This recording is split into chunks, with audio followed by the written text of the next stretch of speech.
category, that is drama competition, is going to start. Thank you. Yeah, over to Raju sir. Good morning, ma'am. So first time it's a Guntakal division. So the play name పేరు sir title నాటక పేరు Sankranti selfie. Sankranti selfie. వేయబోతున్న నాటకం శీర్షిక Sankranti selfie. ఇందులో ప్రధానంగా 5 పాత్రధారులు. ఆ పాత్రల పేర్లు కార్తిక్ స్నేహితుడైన అమర్, ఒక రైతు హరిదాసు, తాతయ్య. ఈ నాటకంలో ఆధునికతను మరియు సాంప్రదాయాన్ని మిళితం చేస్తూ యువకులకు అర్థమయ్యేలా టెక్నాలజీ భాషను ఉపయోగించి మన సంస్కృతి గొప్పదనాన్ని చెప్పడం జరుగుతుంది.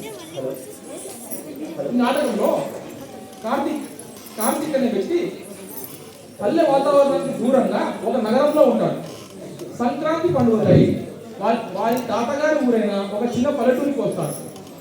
అక్కడ ఆయనకు ఎదురయ్యే అనుభవాల నేపథ్యంతో మన నాటకం మొదలవుతుంది. కార్తీక్ రాకతో నాటకం మొదలవుతుంది. కార్తీక్ రాక.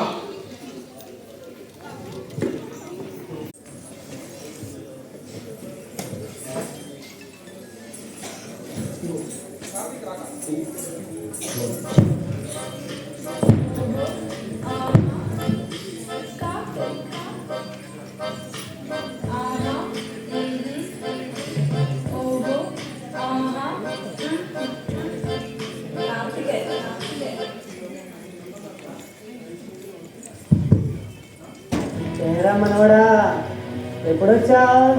గుడ్ మార్నింగ్ తాతయ్య. హాయ్. ఇప్పుడే వచ్చాను తాతయ్య. అవునా, ఎలా వచ్చావురా? తాతయ్య వందే భారత్ ట్రైన్ వచ్చాను తాతయ్య. అవునరా, వందే భారత్ గురించి నేను కూడా ఈ మధ్య న్యూస్ లో చూస్తూ ఉన్నానే. ఏంటి వందే భారత్? తాతయ్య ఇండియన్ రైల్వేస్ ప్రతిష్టాత్మకంగా చేపట్టినటువంటి అవునా? Vande Bharat high speed train తాతయ్య. తెలీదా? అయ్యో, నాకు తెలియదురా. దాంట్లో ప్రయాణం చేస్తే సాఫీగా హై స్పీడ్ ట్రైన్ తాతయ్య, ఇంజన్ లేకుండా అలా వెళ్ళి రావచ్చు తాతయ్య మన వందే భారత్ ట్రైన్స్ లో. అవునా, నేను అప్పట్లో మాకు స్టీమ్ ఇంజన్లు నడిచేవిలే, బొగ్గు ట్రైన్లలో నడిచే వాళ్ళము. ఎంతో సమయం పట్టేది. అందులోనూ అవి బొగ్గు వేస్తూ ఉంటే చుక్కు చుక్కు అని గుండె లబ్డ కొట్టుకునేట్టు ఉండేది. అది కూడా మాకు 2 మైళ్ళ దూరంలో నుంచి కూడా వినపడేది. అవునా తాతయ్య? ఇప్పుడు అలా లేదు తాతయ్య. ఇంజన్ లేకుండా హై స్పీడ్ ట్రైన్స్ అలా వెళ్ళి అలా వస్తాయి. 160 km/h తో దూసుకెళ్ళిపోతున్నాయి. రైలు తాతయ్య, అట్లాంటి ట్రైన్స్ ఉన్నాయి. అవునా, మరి ఈ మధ్యన చాలా కాలంగా వింటున్నాను, ప్రమాదాలు ఎక్కువ జరుగుతున్నట్టు న్యూస్ లో వింటున్నానే. మరి తాతయ్య అది ఆనాటి కాలం తాతయ్య. ఇప్పుడు కొత్త టెక్నాలజీ వచ్చింది తాతయ్య, కవచ్చు. ఆ టెక్నాలజీ వల్ల ఎటువంటి యాక్సిడెంట్స్ లేవు తాతయ్య. ఎదురెదురుగా వచ్చినా కూడా కవచ్ అనే టెక్నాలజీ ద్వారా మన ట్రైన్స్ అక్కడికి ఆగిపోయి ఎటువంటి యాక్సిడెంట్స్ లేకుండా చేస్తున్నారు తాతయ్య ఇండియన్ రైల్వేస్ వాళ్ళు. అవునా, అంటే మన కర్ణుడికి కవచకుండా లాగనమాట. ఎగ్జాక్ట్లీ. సరే మనవడా, పోయిరాకు. చాలా దూరం నుంచి ఓకే, వచ్చినా స్నానం చేస్తాను, అట్లా ఊర్లోకి చూసుకుంటూ వెళ్ళేస్తాను.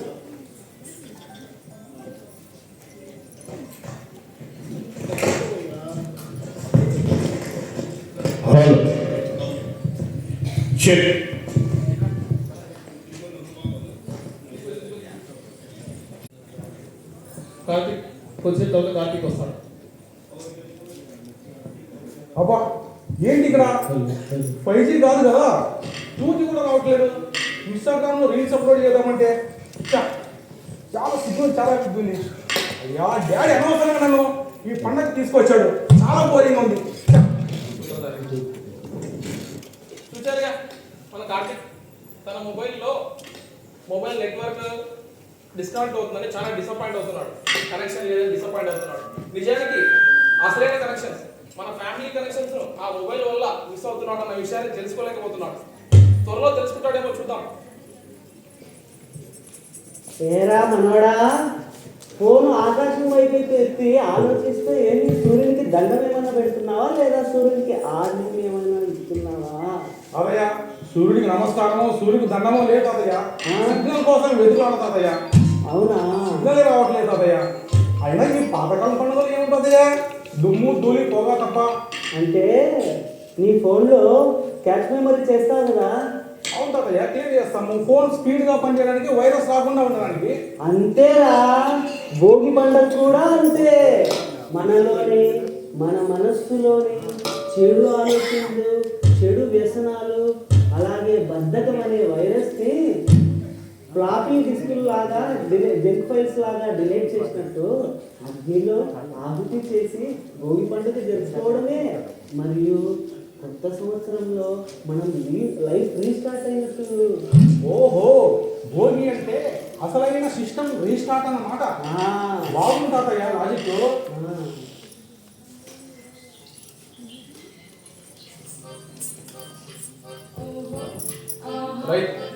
రైతు గొప్పతనం.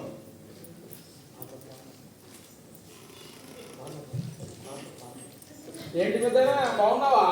ఏం రంగయ్య, బాగున్నావా? ఏంటి సంగతులు? మీరే చెప్పాలి. పండగ పనులు ఎంతవరకు వచ్చాయో? పండగ ఇప్పటి నుంచి మొదలైనరా, ఇంకా 4 రోజులు సాగుతుంది కదా. ఏం పట్టణం నుంచి మీ మనోడు వచ్చినట్టున్నాడే? ఎప్పుడో చిన్నప్పుడుగా సిటీకి వెళ్ళారు వాళ్ళు అందరూ. ఇప్పుడే వచ్చాడు చాలా ఏళ్ళ తర్వాత. అవునా? అయితే ఈ మన పొలంలో పండుగ. అవునా? Okay okay. టెంకాయలా? మీ మనోడు కొద్దిగా రుచి చూపించు. చూపిస్తాను. ఎందుకంటే అక్కడ ఏమేమి తాగేవాడో ఏంటో, మరి ఇక్కడ కాస్త చల్లబడతాడు. ఇదిగో రాకుండా రోజులు తాగి చల్లబడుతుంది. ఓకే తాతయ్య, ఏంటి? ఏం రంగయ్య, ఏం అత్తారింటికి పోలేదా?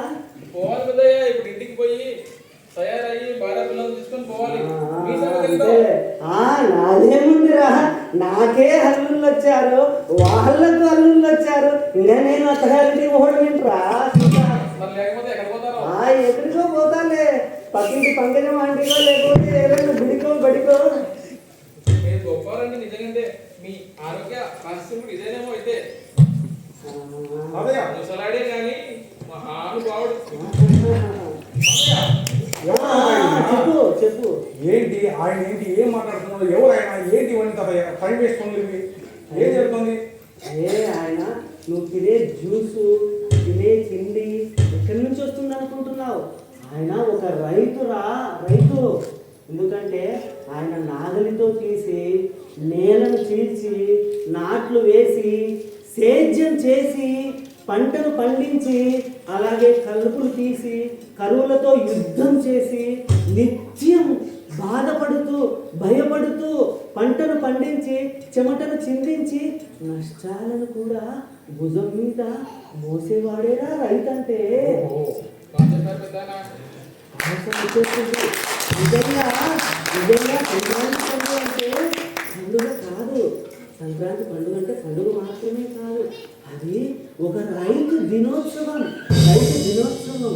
మనము మన ఇంటిని, మన భూమిని, మన పరిసరాలని శుభ్రం చేసుకొని మనము వాటిని ఆచరణలో పెంచుకోవడమే.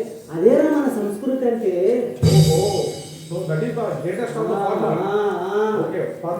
మీరు కూడా నాతో ఒక సెల్ఫీ తీసుకుంటారా తాతయ్య? ఏంటో ఈ మధ్య సెల్ఫీ గొడవ ఎక్కువైపోయింది. కానీ సెల్ఫీ అంతా చూసుకోండి, సిద్ధం రాలేదే. అవును తాతయ్య, వస్తుంది తాతయ్య. పోయిరా పోయిరా రంగయ్య, పోయిరా.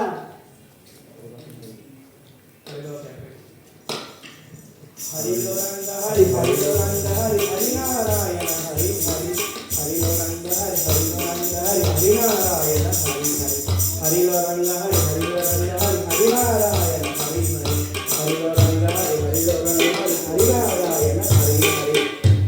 ఏమ్మా గంగా, అట్లా లోపల పండ్లు, కూరగాయలు, బియ్యం హరిదాసుల వారికి దానం చేయమ్మా.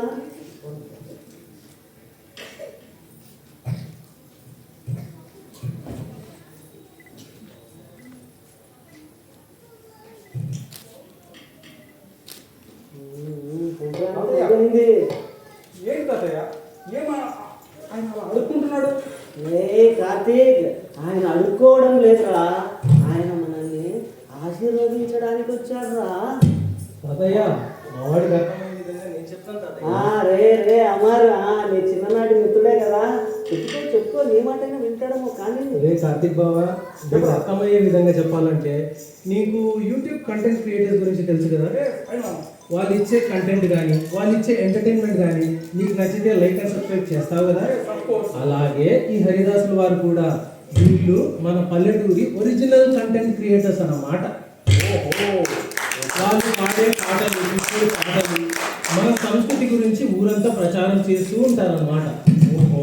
నువ్వు ఆ లైక్ అండ్ సబ్స్క్రైబ్ ఎలా చేస్తావో, మనం యూట్యూబ్ కంటెంట్ క్రియేట్ చేసిన వాళ్ళకి ఎలాగైతే చేస్తామో, వీళ్ళకి మనం ఇచ్చే ధనాధాన్యాలు అయితేనేమి, బియ్యం అయితేనేమి, ఆ సబ్స్క్రిప్షన్ ఫీ లాంటిది అన్నమాట. అయినా అమరు వాడి కార్తీక్ గారికి మనం చెప్తే అర్థమవుతుందిలే కానీ ఈ హరిదాసుల గురించి హరిదాసు గారు చెప్తేనే బాగుంటుంది. హరిదాసులు అంటే మీ మహావిష్ణువు సేవకులు. మేము ధనుర్మాసం అంతా ఒంటిపూట భోజనం చేసి పడికి నేల పడుకొని మీ ఇచ్చే ధనదాలను తీసుకుని మీ పాపాలని కష్టాలను చేసి సంక్రాంతి సోదరు ఊరంతా ప్రచారం చేస్తాం. ఓహో, అయితే వీళ్ళు ఆ కాలం నాటి అసలైన సోషల్ మీడియా స్టార్స్ అన్నమాట. తలపై అక్షయ పాత్రను మోసుకెళ్తూ తిరిగే లైవ్ స్ట్రీమింగ్ చేసేవాళ్ళు అన్నమాట. ఓహో, హరిదాస్ గారు మీ యొక్క గొప్పతనాన్ని నేను తెలుసుకోలేకపోయినా ఆయన ఎక్స్ట్రీమ్లీ సారీ. కార్తీక్ మళ్ళీ ఏంట్రా సారీ అని ఇంగ్లీష్లో చెప్తాం, తెలుగులో క్షమించమని అడగరా, దీవించమని కోరరా. హరిదాస్ గారు నన్ను మనస్ఫూర్తిగా జీవించండి మరియు క్షమించండి. అదే ఏమి ఆయన హరిదాస్ గారితో ఇప్పుడు సంక్రాంతి చేసి దిగవా ఏంటి కార్తీక్? మళ్ళీ తీసుకున్నా తాతయ్య. అరే అమ్మారు ఏంట్రా నేను పాప ఏంటి అలా డ్రాయింగ్ చేస్తుంది, ఏంటిది టైం చేసుకోవడం కాకపోతే? అరే అది డ్రాయింగ్ లేకపోతే టైం వేస్ట్ పనులు కాదు మావా, అది దాన్ని ముగ్గు అంటారు. సంక్రాంతికి చాలా ముఖ్యమైనది అన్నమాట.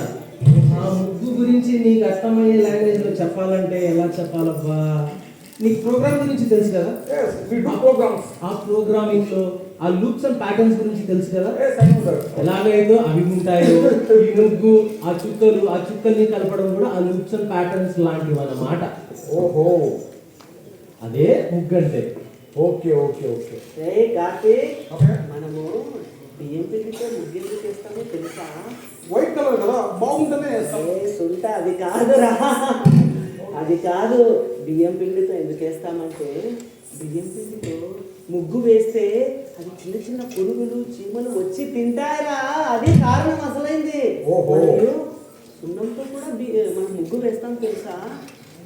ఎందుకంటే సున్నంతో ముగ్గు వేయడం వల్ల బయట నుంచి వచ్చే విషకాటకాలు మన ఇంట్లోకి రావురా, అది అసలైన కారణం. ఇవన్నీ పాతకాలంలోనే పోయినాయి కదా, ఇవన్నీ నిజంగానికి మనము పాతకాలంలో ముగ్గు వేసేది చాలా కారణాలు ఉండేవి. ఒక ఇంటి ముందర ముగ్గు ఉందంటే ఆ మహిళ వేసేవాళ్ళు, వాళ్ళ జ్ఞానం కూడా పెరిగేది, చురుగ్గా పనిచేసేవారు. మరి అందులోనూ ముగ్గు వేయడం వల్ల వాళ్ళ శరీరాకృతి కూడా బాగా ఉంటుందిరా. ఓహో, అయితే ఇంతటి చిన్నటి ఇంకా ముగ్గులు నిజానికి సగం మహిళ ఆ ఇంటి ముందు ముగ్గు వేయలేదంటే ఆ ఇంటిలో ఏదైనా అశుభకార్యం జరిగినట్టు, లేదంటే ఆ మహిళకి అనారోగ్యమైన వచ్చిండొచ్చురా, అది కారణము ముగ్గు వేయడం. అయితే ఇంతటి చిన్నటి డిజైన్ వెనకాల బయోడైవర్సిటీ అనే కాన్సెప్ట్ ఉందా? అదే కదా నేను చెప్పుకొచ్చేది. నిజంగా మన పూర్వీకులు చాలా జీనియస్ తాతయ్య. ఇప్పటికైనా అర్థమైంది. నేను కూడా నేర్చుకుంటాను తాతయ్య, నేను కూడా కోడింగ్ వేస్తాను, అదే నేను కూడా ముగ్గు వేస్తాను. నీకు సరదా కానీ తాతయ్య నా ముగ్గు ఎలా ఉందో చూస్తే. ఉందిలే. ఇక్కడ కూడా సంక్రాంతి సెల్ఫీ కావాలి తాతయ్య. మన ఊర్లో ఇంకా ముగ్గులతో పాటు ఇంకేమైనా ఉన్నాయా సరదాగా చూడడానికి? ముగ్గులతో పాటు ఇంకా చాలా ఉన్నాయి. ఊర్లో పొలా చూద్దాం.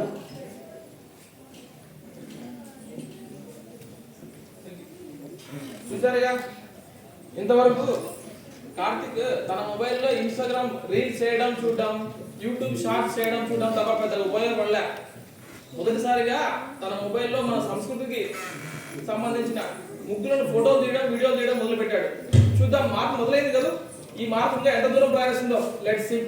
తాతయ్య ఇందాక ముగ్గులు ఉన్నారు కదా, అంటే ఏంటి ఊర్లో కోలాహలం, ఆ కోడి పుంజుని తీసుకెళ్తున్నారు, ఏంటి హడావిడి కదా, ఏం జరుగుతుంది? కోడి పుంజులాటరా మీరు సిటీలో ఈ బాక్సింగ్ లో మల్లయుద్ధాలని ఇందులో కొట్టుకుంటారు కదా, అలాగే మా పల్లెటూరులో కోడి పుంజాలతో చేస్తాం రా, అది ఆనవాయితీ సంప్రదాయం. మరి ఎప్పుడో చిన్నప్పుడు చూసాం తాతయ్య. నువ్వు రీల్స్ లో చూసింటావులే కానీ పద రీల్ చూపిస్తాను. ఓహో తాతయ్య, కోడిపుంజులు అంటే చెప్పు చెప్పు ఏం అడుగుతున్నావు కదా కానీ ఆ కోడి పుంజులు అంటే ఇక్కడ ఏంటి మా తల్లికి పాపకి పళ్ళతో స్నానం చేపిస్తున్నారు పిల్లలకు. కోడిపుంజులు అంటే ఒకప్పుడు పూర్వము యుద్ధాలు జరిగేవి. ఆ యుద్ధాలను ఆపడానికే ఈ కోడిపుంజులాట పెట్టారు. అంటే ప్రాణ నష్టం కన్నా ఓడిపోవడం పెద్ద సమస్యవి కాదు కదా, అందుకు అలా కోడిపుంజాలాట ఆడుతున్నారు. తర్వాత పందాలని ఈ కాలంలో వాళ్ళు దాన్ని చూస్తూ ఉన్నారు. ఇంకా ఏమడిగావా? తాతయ్య అక్కడ ఒక అమ్మ ఒక పాపకి భోగిలో ఏదో పళ్ళతో స్నానం చేపిస్తుంది. ఏం పళ్ళు తాతయ్య? అదేరా భోగి పళ్ళ స్నానము. భోగి పళ్ళ స్నానం నువ్వు కూడా చిన్నప్పుడు చేసావులే. నువ్వు కూడా రేపు పెళ్లి చేసుకున్నాక మీ పిల్లలకి చేస్తావులే, అప్పుడు అర్థమవుతుందిలే. అడిగావు బానే కానీ భోగి పళ్ళ స్నానము చెప్పడం నా బాధ్యత. భోగి పళ్ళ స్నానం అంటే మన పిల్లలకు వేయడం వల్ల చిన్నపిల్లలకు చెడు దిష్టులు పోతాయన్నమాట. అలా గ్రహించేవాళ్ళు. అలాగే ఆ శ్రీమన్నారాయణ అనుగ్రహిస్తారని మనం ఒక నమ్మకం అన్నమాట. ఇంకా చాలా చాలా ఉన్నాయి. తాతయ్య ఇందాక నెట్వర్క్ రాలేదని చాలా ఫీల్ అయ్యాను. ఇప్పుడు నెట్వర్క్ బాగా వస్తుంది తాతయ్య. అని ఇన్స్టాగ్రామ్ చేయండి. అదే కదా నేను చెప్పేది. మరి ఏం చేస్తావు మరి తాతయ్య? ఏం లేదు తాతయ్య, మన ఊరి గొప్పతనాన్ని, మీరు పండించినటువంటి పంటని, హరిదాసు గారి గొప్పతనాన్ని లైవ్ చేసి చూపిస్తాను తాతయ్య. అలాగే అమెరికాలో ఉన్నటువంటి మా ఫ్రెండ్స్ అందరికి అసలైన సంక్రాంతి వైపు అంటే చూపిస్తాను తాతయ్య. Hi friends, welcome to our village. ఇక్కడ వైఫై లేదు కానీ చక్కటి లైఫ్ ఉంది ఫ్రెండ్స్.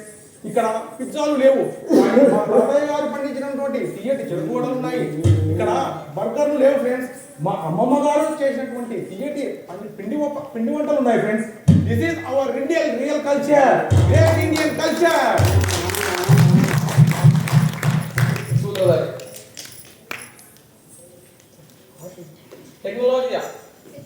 టెక్నాలజీ చూశారుగా, ఇలా మనకు తెలిసిన టెక్నాలజీతో మన సంస్కృతి సాంప్రదాయాలను ప్రపంచానికి పరిచయం చేస్తూ దగ్గర చేయాలి. ఇదే నేటి తరం, మన తరం, యువతరం బాధ్యత. Let's go for hour theme slogan.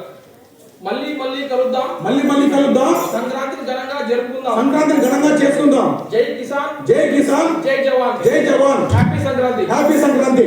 చివరిగా సంక్రాంతి సంబరాలు, రైల్వే ప్రయాణాలు, కలిసి ఆనందం, కలిసి అభివృద్ధి. ఎక్కడెక్కడో సుదూర ప్రాంతాల్లో నివసిస్తున్న ఎన్నో కుటుంబాలను, బంధుమిత్రులను ప్రతి పండుగకు దగ్గర చేస్తూ వారి ఆనందానికి కారణమవుతున్న మా ఇండియన్ రైల్వేస్ కు a big salute to Indian railways and big thanks to Indian railways. Thank you. ఈ సంక్రాంతికి చివరి సెల్ఫీ అందరితో, మీ అందరితో. Okay right friends, thank you. Thank you.